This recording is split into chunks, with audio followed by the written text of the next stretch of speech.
sit in the position you do, what's the thing that keeps you awake at night, that wakes you up? What worries you the most? Probably a couple of things. I think I said earlier on, the demand for quality of aircraft is the pressure is definitely. You talked about the Qatar experience.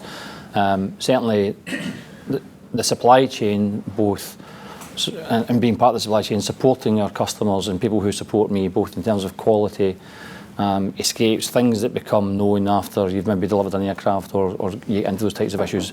For me, keeping the control and governance of us making products at rate, as the rate increases, cycle times are reducing, the pressure is reducing to actually get those aircraft out.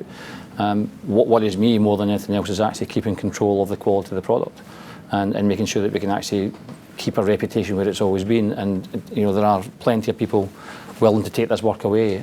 If you make a really big screw up, and there have been some high profile issues with Toyota and Volkswagen and other industries, for me, something like that in our industry is what keeps me awake at night, and governance becomes really important in terms of our quality systems. And I lose very little. I lose sleep over financials, I lose sleep over losing people, I lose sleep over a lot of things, but that's probably the one thing that at the moment you sometimes feel you've got the least level of control over, because you've got so many partners in this industry that you have to rely on, who have to be reputable and have to be there to support you and work with you.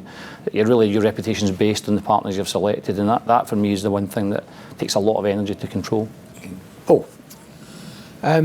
So I could say mostly Arsenal's form, but I've given that up now. I've given that up. There is no future in that. I think that the concern for me is always the same, which is that the UK has always had a strong global position in the aerospace sector.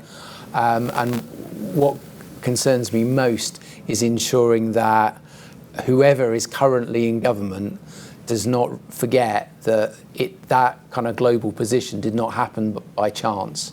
It was the consequence of a long-held and pretty actively pursued national policy.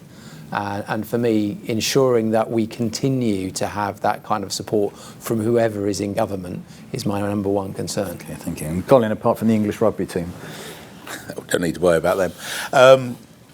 Really, it's the same as Paul. I fret that most aerospace and defence projects are multi-year, multi-governments.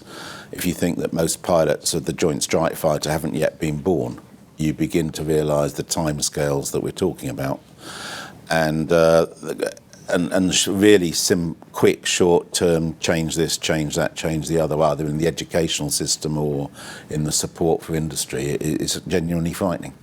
I think one of the things journalists need to do is to just try and explain how complex some of these systems that fly millions of people every hour around the world are, and what remarkable feat we've done to make them as safe as they are. I mean, there are no crashes anymore, thank goodness, in civil aerospace.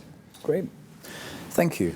And if I thank you, Paul, Scott, Colin, and thank you very much for watching this. And just remember that you can catch up on more of the industry news by subscribing to wearefin.com.